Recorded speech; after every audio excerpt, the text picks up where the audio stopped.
അങ്ങനെ ഇപ്പോൾ കാണിക്കുന്നത് മോർഡോയും ഡോർമാമുവിൻ്റെ കൺട്രോളിലുമുള്ള മറ്റേ കുട്ടികളെയുമാണ്. ഇപ്പോൾ അവരെല്ലാം സിറ്റിയുടെ നടുവിലേക്ക് എന്തിനോ വേണ്ടി ഒത്തുകൂടിയിരിക്കുകയാണ്. പക്ഷേ ഇപ്പോൾ മോർഡോയെ തേടി നമ്മുടെ ഡോക്ടർ സ്ട്രേഞ്ചും വോങ്ങും ഇപ്പോൾ അവിടെ പ്രത്യക്ഷപ്പെടുകയാണ്.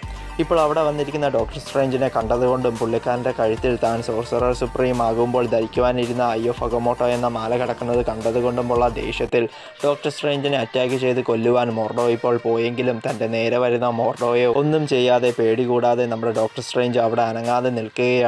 കാരണം ഇപ്പോൾ ഡോക്ടർ സ്ട്രേഞ്ചിന് പകരം മോർഡോയോട് ഫൈറ്റ് ചെയ്യുവാൻ നമ്മുടെ വോങ്ങാണ് ഇറങ്ങി ചെല്ലുന്നത്. തൻ്റെ ടീച്ചറായ ഏൻഷ്യൻ്റ് വണ്ണിനെ കൊന്നതിൻ്റെ ദേഷ്യത്തിൽ നല്ല അടിപൊളിയായി മോർഡോയോട് വോങ് ഫൈറ്റ് ചെയ്തുകൊണ്ടിരിക്കെ അതിനിടെ ഡോർമാമുവിൻ്റെ കൺട്രോളിൽ നിന്നും കുട്ടികളെ രക്ഷിക്കുവാൻ കുട്ടികളുടെ അടുത്തേക്ക് ഡോക്ടർ സ്ട്രേഞ്ച് ഓടിച്ചെല്ലുകയാണ്. ഇപ്പോൾ ആ കുട്ടികളുടെ അടുത്തേക്ക് ഡോക്ടർ സ്ട്രേഞ്ച് ഓടിച്ചെന്നതും അവിടെ നിൽക്കുന്ന കുട്ടികളുടെ കണ്ണുകളെല്ലാം തീയുടെ രൂപത്തിൽ തിളങ്ങുന്നത് കണ്ട് ഡോക്ടർ സ്ട്രേഞ്ച് ആകെ ഞെട്ടിപ്പോവുകയാണ്. മാത്രമല്ല ഇപ്പോൾ ആ കുട്ടികളുടെ വായ്ക്കുള്ളിൽ നിന്നും കുറേ തീ പുറത്തേക്ക് വന്ന് ഡോക്ടർ സ്ട്രേഞ്ചിനെ അറ്റാക്ക് ചെയ്യുകയാണ്. അന്നേരം തന്നെ തൻ്റെ മാജിക് വിദ്യ കൊണ്ട് ഒരു ഷീൽഡ് ഉണ്ടാക്കി ആ തീയിൽ നിന്നെല്ലാം ഡോക്ടർ സ്ട്രേഞ്ച് രക്ഷപ്പെട്ടുവെങ്കിലും ഇപ്പോൾ ആ തീയെല്ലാം ആകാശത്തേക്ക് ഉയർന്ന് ഒന്നിച്ച് കൂടിച്ചേർന്ന് ഡോർമാമുവിൻ്റെ രൂപത്തിലാകുവാൻ തുടങ്ങുകയാണ്. ശരിക്കും സംഭവം എന്താണെന്ന് വെച്ചാൽ ഇപ്പോൾ ആ കുട്ടികളിലൂടെ ഡോർമാമു പുറത്തേക്ക് വന്നുകൊണ്ടിരിക്കുകയാണ്.